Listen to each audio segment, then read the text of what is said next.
नमस्कार दोस्तों, स्वागत है आपका SSC learning point by Singh sir. आज हम करेंगे 30 मार्च की शिफ्ट 1। 30 मार्च को एक ही पेपर हुआ था, शिफ्ट 1 लिखने का कोई मतलब नहीं बनता है। ठीक है, ये हमारा लास्ट सेट है, यानी कि आज हमने 53 के 53 सेट निपटा लिए। इसको फिनिश करते हैं, उसके बाद हम लास्ट में कुछ डिस्कशन करेंगे। पहले इसको फिनिश कर लेते हैं। 7200 रुपये को पी क्यू आर के बीच इस प्रकार बांटा जाता है कि पी के हिस्से का 6 गुना क्यू के हिस्से का 2 गुना बराबर है, जो कि आर के हिस्से के 3 गुना के बराबर है। क्यू का हिस्सा कितना है? आपको कुछ नहीं, जैसे ही आपने इस टाइप के सवाल किए होंगे आपको ये सोचना है कि 6, 2 और 3 का एलसीएम कितना होता है। आपने देखा 6 और 2 का 6 ही हो गया, 3 में भी 6 आता है, यानी कि यहाँ पर हम डिवाइड करेंगे 6 से, यहाँ पर भी 6 से डिवाइड करेंगे, और r का 3 गुना हो रहा है, इसको भी 6 से डिवाइड करेंगे। यानी कि p का हिस्सा कितना आ गया? 1 आ गया। q का हिस्सा कितना आ गया? 3 आ गया। r का हिस्सा कितना आ गया? 2 आ गया। डायरेक्ट 3 2 5 1 6, 6 बराबर में 7200। हमसे q का हिस्सा पूछा, यानी कि 3 बराबर कितना होगा? इसका आधा तो इसका भी आधा कर देंगे, यानी कि 36 दूनी 72 होता है आंसर। बस इसी तरीके से डायरेक्ट करना है। बस वो इस तरीके से लिख के देगा 6p बराबर में 2q बराबर में 3r। इन तीनों का एलसीएम से तीनों में भाग कर दो, डायरेक्ट आपके वो मान निकल कर आ जाएंगे। अगला सवाल, यदि किसी वस्तु का अंकित मूल्य 2500 रुपये और विक्रय मूल्य 1800 रुपये है तो वस्तु पर छूट कितनी दी गई है? भाई 2500 की चीज 1800 में बेची गई है, यानी कि 8 7 15, 7 रुपए की छूट दे दी है, गुणे में 100 कर देंगे। क्या पूछा गया था? अच्छा, डायरेक्ट पूछा गया था तो भैया कुछ नहीं, 2500 माइनस का 1800 कर दो, 700 आंसर हो गया। परसेंटेज निकालते तो वो भी निकाल लेते, आसान था। 38 कलम का औसत मूल्य इतना है, 8 नए कलम इसमें शामिल कर लिए जाएं तो औसत मूल्य में 4 की वृद्धि हो जाती है। 8 नए कलम का कुल मूल्य कितना है? कुल मूल्य पूछा गया है। अगर मान लो 38 लोगों में ये 8 लोग आते और प्रत्येक 25 लेके आता तो कितने लेके आ जाते? इतने लेकर आ जाते। इससे एवरेज में तो कोई फर्क नहीं पड़ता ना भाई, प्रत्येक 25-25 लेके आता है तो एवरेज 38 का जो है वही उसमें 8 जुड़ जाता, 46 का एवरेज बन जाता। भाई 38 का एवरेज कितना था? 25 था। अगर ये जो 8 नए आए हैं सभी 25-25 लेके आते तो 46 का 25 हो जाता, लेकिन यहाँ पर 4 की एवरेज में वृद्धि हो गई। इसका मतलब है ये लोग कुछ ना कुछ ज्यादा लेके आए हैं, जितना लाना था वो तो एवरेज मेंटेन करने के लिए था। 4 की वृद्धि हुई कितने लोगों में? भाई टोटल हो कितने गए हैं? 8 8 16, यानी कि 46 लोग हो गए, यानी कि यही वृद्धि इसमें हो रही। तो 25 अट्ठे 200 हो गया, प्लस का 4 छंग 24 हो गया, 4 छक को 16 और 2 18, यानी कि यहाँ पे लिख देंगे 384 वो लोग लेकर आए होंगे, यानी कि उनका कुल कलम का मूल्य आया। एवरेज पूछेगा तो 8 से भाग करना पड़ेगा। सिंप्लीफिकेशन है तो सबसे पहले ब्रैकेट सॉल्व करते हैं। यहाँ पर 33 बचा, 33 और 2 35 हो जाएगा, यानी कि 81 गुणे में हो जाएगा 35। सबसे पहले ये गुणा करेंगे क्योंकि ये ऑफ लिखा है। इधर करेंगे तो 22 दूनी 44 हो गया, 5 और 2 7 हो गया, यानी कि डिवाइड में 7, तो 7 पंजे 35 हो गया, 5 एकम 5, 5 अट्ठे 40 आंसर। अगला सवाल, 7 संख्याओं के एक समुच्चय का औसत 18 है। यदि एक संख्या हटा दी जाए तो शेष संख्याओं का औसत 15 रह जाता है, हटाई गई संख्या का मान। अब एक चीज बताओ भाई, जो संख्या जा रही है अगर वो 18 लेके जाती तो एवरेज में कोई फर्क पड़ता? नहीं पड़ता, क्योंकि 18 एवरेज ऑलरेडी था, वो भैया 18 लेके चली गई, बची हुई 6 संख्याओं का एवरेज भी 18 है। लेकिन एक्चुअल में हुआ क्या है कि एवरेज 15 रह गया, यानी कि एवरेज में 3 की कमी आ गई। बचे कितने लोग? 6 लोग, यानी कि कुल मिलाकर 18 की कमी आ गई। ये कमी क्यों आई? क्योंकि जो जा रहा है नंबर वो इतना ज्यादा लेके चला गया। बस खत्म सवाल। जब किसी संख्या के क्रमिक रूप से 15%, 80% और 44% की कमी की जाती तो इतना हो जाती है, वह संख्या क्या है? भाई देखो डायरेक्ट लिखते हैं, 1992 999 है ना, ठीक है। 15% की कमी की 85, 80% की कमी की तो ये 20 बच गया, इतने की कमी की जाती है, ठीक है। 44 की कमी की तो ये हो गया 56। अब यहाँ से कैलकुलेशन कर लेते हैं तो 8 सत्ते 56 हो गया, 8 दूनी 16 हो गया, 3 बचा, 8 चौक 32 हो गया, 7 बचा, 8 ने 72 हो गया, तो 8 ने 72, 9 से 2 गया तो 7, फिर 8 ने 72 हो गया। 7 से करेंगे तो 7 तियां 21, 3 बच गया, 7 पंजे 35, 7 7 49 हो गया। और इधर करेंगे तो 17 पना 85 हो गया, 17 दूनी 34, 17 एकम 17 हो गया, ये 5 दूनी 10 हो गया, यानी कि नीचे 100 बन गया। इससे कोई फर्क नहीं पड़ेगा, किसी नंबर में 21 लिखा है, आंसर लगा दो।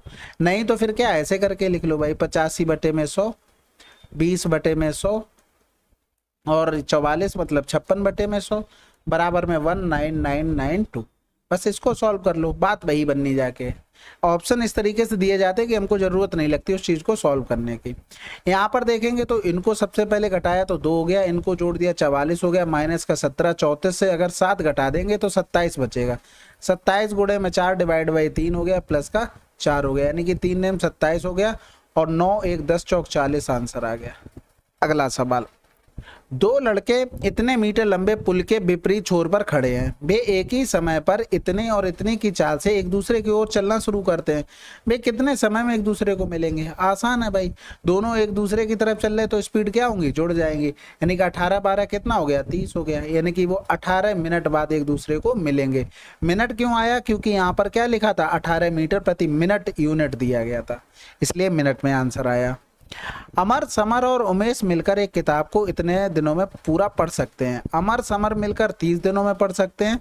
उमेश अकेले उसी किताब को कितने दिनों में पढ़ सकता है? 15 गुणे में 30, और दोनों का डिफरेंस 15, यानी कि 30 दिन में वो पढ़ लेगा। बस इतना ही करना है भाई। यहाँ पर 3 लोग थे, अमर थे, समर थे, उमेश थे, 15 हो गया, और फिर यहाँ पर अमर था और समर था, ये 30 दिन में। हमने एलसीएम ले लिया 15 गुणे में 30, इनकी इफिशियंसी 30 आ गई, इनकी इफिशियंसी 15 आ गई। अब यहाँ पर हमें देखना पड़ेगा किसका निकालना है भाई। अमर और समर का हमें पता है 15, तो भैया उमेश का कितना बचा? 15।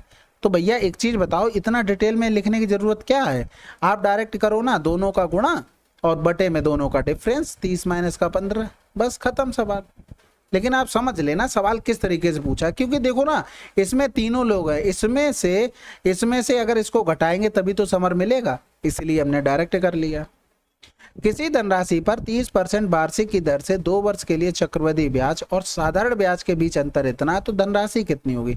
2 साल क्या बात कर रहा है, 3 का 9 हो गया, यानी कि 9 बराबर में 5400, और हमें 100 का मान निकालना, यानी कि 9 छक्का 54, आंसर आ गया हमारे पास 60,000। हमेशा याद रखो, पहले तो फार्मूला भी पता होना चाहिए, डी बराबर में पी आर अपॉन में 100 की पावर में 2। अब यहाँ पर अगर हम पी बराबर 100 पुट कर दें तो डिफरेंस बराबर में 100 आर स्क्वायर अपॉन में 100 इंटू में 100, ये कैंसिल आउट हो गया, यानी कि जो डिफरेंस बराबर किसका आया? रेट का स्क्वायर बटे में 100। तो यही याद रखना, 2 साल की कभी भी बात आए, रेट का स्क्वायर बटे में 100 बराबर में डायरेक्ट आपको 5400 लिखना है, और 100 बराबर आपको निकाल लेना है, क्योंकि यहाँ पर हमने प्रिंसिपल 100 मान के सॉल्व किया है। ठीक है, तो ये चीज ध्यान रखना, जल्दी हो जाता है भाई। स्क्वायर किया 3 का 9, 9 छक्का 54, 6 कहीं लिखा है, ऑप्शन आंसर आ गया, बात खत्म। अगला सवाल करते हैं भाई। यदि किसी वस्तु का क्रय मूल्य उसके विक्रय मूल्य का 80% है तो लाभ परसेंटेज बताओ। विक्रय मूल्य अगर 100 है तो क्रय मूल्य हमारा 100 का 80%, 80 हो गया। भाई एक चीज बताओ, ये चीज हमने डायरेक्ट आपको याद करने के लिए बोला है। कभी भी आपको लगे कि हम कुछ चीज यहाँ से यहाँ तक बढ़ा रहे हैं और इस पर हमें काम करना है और 25% की वृद्धि हो रही, तो ये रेशियो हमेशा याद रखो। 80 से कोई चीज 25% बढ़ाएंगे तो वो 100 होती जाके, एक याद कर लेना, क्योंकि ये काम में आती है चीजें, और नहीं करोगे तब भी हो जाता है, बस थोड़ा टाइम लगता है। 1 केजी चीनी की कीमत में इतने % की वृद्धि हुई और यह वृद्धि 51 रुपए की है। प्रति किलोग्राम चीनी की नई कीमत क्या है? भाई 34% की वृद्धि हुई और वृद्धि 51 रुपए है, यानी कि 34 बराबर में हमको 51 दिया था, 134 का मान निकालना था। भाई बढ़ी हुई कीमत हमें पता नहीं है, 17 3 51, 17 दूनी 34 हो गया, 2 छक्के 12, 2 सत्ते 14, 3 सत्ते 21, 3 छक 18, 2 20, आंसर आ गया। भाई कोई चीज 100 रुपए थी, 34% बढ़ा तो 134 हो गया, वृद्धि कितने की हुई? 34 की, हमारे हिसाब से क्वेश्चन में 51 की, वही 134 बराबर निकाल लिया, क्या होगा। अगला सवाल, किस वार्षिक ब्याज दर पर साधारण ब्याज पर एक धनराशि 5 वर्ष में 3 गुना हो जाएगी? भाई ब्याज कितना हो रहा था? 3 गुना हो जा रहा था, यानी कि ब्याज हमको 2 मिला, कितने वर्षों में? 5 वर्षों में, यानी कि 4 कहीं लिखा है, आंसर लगा दो। भाई एक प्रिंसिपल हो गया, ये प्रिंसिपल, ये अमाउंट हो गया, ये हमारे पास एसआई निकल कर आ गया। तो एक गुणे में हमको टाइम 5 वर्ष, रेट हमको निकालनी बटे में 100 बराबर में 2, बस इधर 5 दूनी 10 किया, 2 का गुणा इधर होना था, तो हमने 4 देख के आंसर लगा दिया। अगला सवाल, यदि एक घन का कुल पृष्ठीय क्षेत्रफल इतना है तो घन का आयतन कितना होगा? यानी कि 6a स्क्वायर का मान इतना हो गया, a बराबर 10 हो गया, आंसर लगा दो। 6a स्क्वायर बराबर में 600, a बराबर में आ गया हमारे पास, ये कैंसिल आउट करेंगे 10 आ गया, बस a क्यू बराबर निकालना था, यानी कि 10 की पावर में 3, आंसर। अगला सवाल, ये तो आसान है, 6 4 10 20, आंसर 15। यहाँ पर देखेंगे टी और यू का रेशियो बताना। देखो सिंपल चीजें हैं, componendo and dividendo. 5t upon में 3u बराबर में 5 3 8, 5 से 3 गया 2, 2 चौकू 8 हो गया, यानी कि t अपॉन में u बराबर में 4 3 12 बटे में 5 आंसर। बस ये चीज हमेशा ध्यान रखना। अगर a अपॉन में b प्लस का बराबर में c अपॉन d दिया है तो a प्लस का b, a माइनस का b और c प्लस का d, c माइनस का d, यानी कि एक बार हम ऊपर जोड़ेंगे एक बार घटाएंगे, वही चीज इधर किया। इससे हम इस पर भी आ सकते हैं और इससे हम इस पर भी जा सकते हैं। तो यही लिखा हुआ था 5t प्लस का 3u अपॉन में 5t माइनस का 3u बराबर में 5 बटे में 3। एक बार हम जोड़ देंगे तो 5t प्लस का 3u और फिर प्लस में 5t और माइनस का 3u अपॉन में एक बार घटा देंगे 5t प्लस का 3u माइनस का 5t प्लस का 3u बराबर में 5 प्लस का 3, 5 माइनस का 3।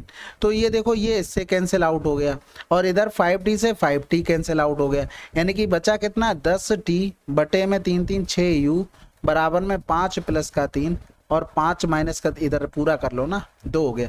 अब इसको काटेंगे 2 पंजे 10, 2 3 6 हो गया, यानी कि 5t अपॉन में 3u बराबर में 8 बटे में 2 आ गया। तो वही चीज तो हमने लिखी। बस ये याद रखना ये नंबर ऊपर नीचे सेम होने चाहिए, ये नहीं है कि अलग अलग नंबर लिखे फिर भी कंपोनेंडो एंड डिविडेंडो लगाए जा रहे हैं, फिर गलत हो जाएगा। नीरज धीरज से 4 गुना अधिक कुशल है और वे एक साथ मिलकर 44 दिनों में काम करते हैं। नीरज को अकेले उसी काम को पूरा करने में कितना समय लगेगा? इधर हो गया धीरज, इधर हो गया नीरज, यानी कि 1 और 4। यहाँ पर अधिक लिखा हुआ, लेकिन आप इंग्लिश में देखना, Neeraj is 4 times as sufficient as Dheeraj and together they complete a work in 40 days. यहाँ पर मोर नहीं लिखा इंग्लिश में, हिंदी में मोर लिख लिया, तो ऐसा नहीं कि आपको अधिक कर देना। ये दोनों की इफिशियंसी 5 की इफिशियंसी से 44 दिन में आप नीरज को करना है, तो 4 से भाग 55 आंसर। अगला सवाल, एक दुकानदार अपने सामान पर इतने अधिक मूल्य अंकित करने के बाद इतना लाभ पर बेचता है तो छूट परसेंटेज कितना है? भाई उसने 20% अधिक कर दी, यानी कि यहाँ से 120 हो गया। 12% के लाभ पर, यानी कि 120 हो गया, सॉरी 12% का लाभ तो 112 हो गया। यानी कि कहीं ना कहीं हम देखेंगे तो यहाँ पर क्या हो रहा था, छूट दी जा रही थी। कितने की छूट दे दी? 8 रुपए की छूट दी। 8 की छूट किस पर दी? 120 पर, क्योंकि ये हमारा सेलिंग प्राइस, ये हमारा मार्क प्राइस, और सॉरी हाँ ठीक है, ये हमारा कॉस्ट प्राइस है, सेलिंग प्राइस नहीं कॉस्ट, ये हमारा सेलिंग प्राइस। तो छूट हमेशा मार्क प्राइस पर दी जाती है, बस खत्म हो गया। तो 15 8 120, 5 3 15 हो गया, 5 दूनी 10, यानी कि 3 6 18, 6 से 2 बटे में 3%, या फिर लिख देंगे 6.66%। सिंप्लीफिकेशन है, 3 सत्ते 21 हो गया, 7 दूनी 14 हो गया, यानी कि 8 से 4 गया तो बचा 4 और 9 से 1 गया तो बचा 8 प्लस में। इधर कर देंगे तो 36, 12 दूनी 24 हो गया, 6 चौक 24 हो गया, यानी कि आंसर आ गया 88। अगला सवाल, एक व्यक्ति को इतने रुपए में 50 जूते बेचने पर इतने की हानि होती है। 35% का लाभ अर्जित करने के लिए 50 जूतों का विक्रय मूल्य कितना होना चाहिए? अब सबसे पहले एक जूते का प्राइस देखो, 25 रुपए में 50 जूते बेचने पर एक जूता कितने का बेचा? इतने रुपए का, लेकिन इसमें 15% की हानि हो रही थी हमें। इसका मतलब ये जो मान था वो 85% का था। 100% निकालेंगे तो ये क्या निकल आएगा? सीपी निकल आएगा, यानी कि 85 बटे में 85 गुणे में 100 हो गया और ये बटे में 50 हो गया। भाई इसका बटे में 50 ही करना पड़ा, ये बना कॉस्ट प्राइस जाके। अब हमें ये देखना है कि 35 का प्रॉफिट, तो ये 135 हो गया। ये क्या आ गया? ये नए कंडीशन में, इस कंडीशन में ये सेलिंग प्राइस आ गया कितने का? एक जूते का आया। हमें कितने बेचने हैं? 50, तो हमें क्या करना पड़ेगा? 50 का गुणा करना पड़ेगा। ये एक जूते का था, 50 का गुणा कर दिया। 50 से 50 कैंसिल, 100 से 100 कैंसिल, 50 से 50 कैंसिल, 135 आंसर आ गया डायरेक्ट। यही तो हमको करना था और इसमें कुछ भी स्पेशल नहीं था। ये इससे कैंसिल आउट हो गया, ये 50 से ये 50, 100 से ये 100, 135 आंसर आपको डायरेक्ट अप्रोच करनी थी। चलिए फिर, हमने आज क्या हुआ है कि बहुत बड़ा काम किया, 53 सेट हमने कवर कर लिए। 53 सेट इन द सेंस हो गया 20, यानी कि 2 3 6 2 5 10, 1060 सवाल। अब हमने जब इसको सॉल्व कराते हुए ये देखा है कि एक्चुअल में तो इजी आया था पेपर। इजी कहना तो बहुत बेइज्जती करना हो गया, बहुत ज़्यादा इजी था, लेकिन इसमें से कुछ क्वेश्चन रिपीटेड थे। और ऐसा भी नहीं है कि आगे आपका 2025 का, 26 का, 27 का कोई भी एग्जाम होगा कि इसमें इस टाइप के क्वेश्चन नहीं आएंगे। आप सिंपल सी बात समझो, इतने कम टाइम में आप 20 सवाल कर पाओगे क्या? सारे टफ दे दिए जाएं, नहीं ना। यानी कि कहीं ना कहीं 15 सवाल आपको मॉडरेट मिलेंगे, 5 सवाल हो सकता है टफ मिल जाएं। लेकिन ये 5 सवाल, एक चीज बताओ, एग्जाम में बैठ के आज तक आप ट्रिक बना पाए हैं? नहीं बना पाए हैं। इसका मतलब ये जो 15 सवाल आए इनको बहुत फास्ट करना होगा, और ये 5 सवाल आपके टाइम लेंगे, यानी कि ये टाइम टेकिंग सवाल होंगे, इन पे आपको टाइम देना पड़ेगा। लेकिन ये टाइम आएगा कहाँ से? इन्हीं फास्ट स्पीड से जो किए, जो सेव करोगे वो यहाँ लगाना है। यानी कि आपको प्रैक्टिस इस तरीके से करनी है, नहीं तो कोई नहीं कर पाएगा ये 5 सवाल जो टफ आएंगे। क्योंकि आप 15 सवाल जो इजी हैं, जो आप रोज करते हैं, मॉक टेस्ट में भी कर रहे हैं, वो नहीं कर पा रहे विद इन टाइम में, तो ये 5 सवाल कैसे कर पाओगे? तो ये चीज़ आप ध्यान रखना कि इससे आपको बेनिफिट मिलेगा, लेकिन मिलेगा तभी स्टेप्स कटिंग, ये बहुत बड़ी चीज़ है। अगर ये कैलकुलेशन का पार्ट नहीं मानते हैं तो आप गलती कर रहे हैं भाई। स्क्वायर, क्यूब और ये मल्टीप्लिकेशन और आपका जो एडिशन वगैरह सब्ट्रैक्शन हो गया, ये तो होते ही होते हैं, लेकिन ये भी जरूरी है। आप पता लगे हर एक एक छोटी छोटी चीज लिख रहे हो वहां पर पेपर में, तो क्या मतलब है? टाइम बचेगा? नहीं बचेगा। मेन बात आती है कि इनमें से मैंने 7 क्वेश्चन कुछ छांटे थे, यानी कि बेस्ट क्वेश्चन जिनको बोल सकते हैं, जो आगे रिपीट भी होंगे और थोड़े टफ भी हो सकते हैं, एक आध में कैलकुलेशन वगैरह हो सकती है, उस हिसाब से निकालें। ऐसा कुछ नहीं पूछा गया जो नहीं। अब वो सवाल क्या है कि जैसे ही आपका 2025 का एग्जाम वगैरह कुछ होगा, मैं अपलोड तो अभी से ही कर दूंगा, रीजन ये है कि, लेकिन उसको पब्लिक नहीं करूंगा। आप अपने से बहुत अच्छे से प्रैक्टिस करो। आपका 2025 का एग्जाम होगा, उससे पहले 1 महीने पहले मैं आपके रिवीजन के लिए वो वीडियो अपलोड कर दूंगा अच्छे से, ठीक है। आपको पीडीएफ भी मिल जाएगी, वहां से आपको करना होगा वहां से कर लेना, आपको जैसे करना हो कर लेना, लेकिन वो अच्छे क्वेश्चन साथ छांटे हैं।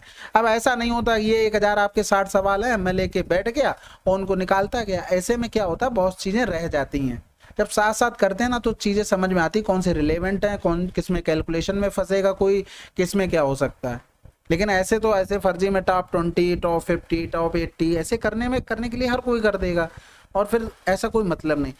और सबसे बड़ी बात है, इन क्वेश्चन को अगर पूरे नहीं कर रहे आप, या 2023 के पूरे नहीं कर रहे, या 2022 के पूरे नहीं कर रहे, तब आप बहुत बड़ी गलती कर रहे हैं। आप सिंपल सी बात समझो, ये बेस्ट क्वेश्चन है ना, ये एक धोखा है, हकीकत बात है, इसमें मजाक नहीं कर रहा हूं मैं।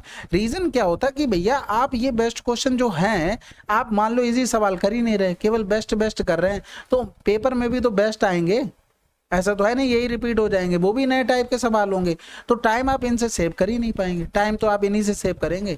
इसका मतलब ये है, एक बार आपको वीडियो देख लेनी है, एक बार मॉक फॉर्मेट में अटेम्प्ट करना है, और एक बार एटलीस्ट मतलब बहुत तेजी से रिवीजन कर लेना। उसके बाद जो बचता है भाई बेस्ट क्वेश्चन, आप खुद से रिवीजन इतनी बार करोगे, टिक करते जाओगे।